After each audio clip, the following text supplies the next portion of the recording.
Over the last decade, the global stage has been flooded with right-wing populist politicians seeking attention.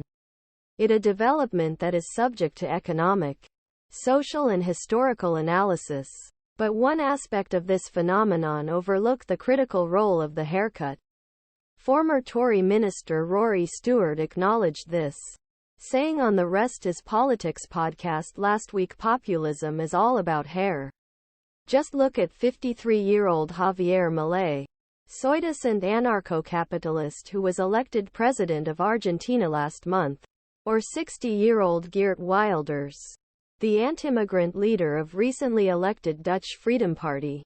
The Netherlands is country that received the most votes in general elections.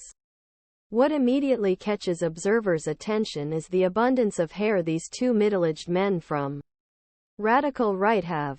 Campaigning with chainsaw. Milei's face resembles that of farmer or gunslinger. But his hair is like that of the bassist in heavy rock band who now earns his living in bars. It's a haircut that, although apparently real, has earned him the nickname wig. It screams nonconformity, but it also suggests an irreverent appeal, as if he could turn the country into an impoverished playground for the super rich but also be a fun guy to have a few glasses of Fernet-Branca with. The maverick doormat was first transformed into a political fashion statement by Boris Johnson. Johnson, who was undeterred, realized early that politics was a branch of theater, and that the best actors shaped their characters around physical attributes. His untamable reeds became the symbol of an independent mentality, of someone plowing his own plow. Boris Johnson's untamable reed no martyr from a comb.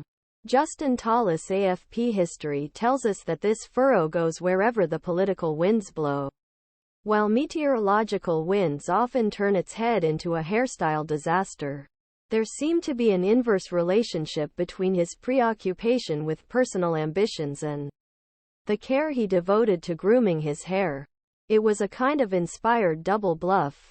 There's nothing more suspicious than a man whose hair looks too neat, says Alexandra Shulman, former editor of Vogue. But what about the man who hides his questionable intentions under the guise of tonsillitis?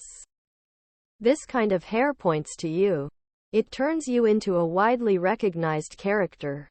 Most politicians like to repeat the unconvincing mantra that it's all about policy, not personality. But in the case of populism, which tends to be sketchy in plans and programs, executive charisma assumes even greater importance. Tim Bale, professor politics at Queen Mary University of London, says all politicians have a brand. But when you're a populist politician, it has to be plus size, and oversized hair is part that brand. It can make you recognizable to people who pay little attention to politics. Geert Wilders, the strange man in the accounts, which is a homage to Rutger Hauer's android in Blade Runner. Hollandse HoogteREX in this age of CE.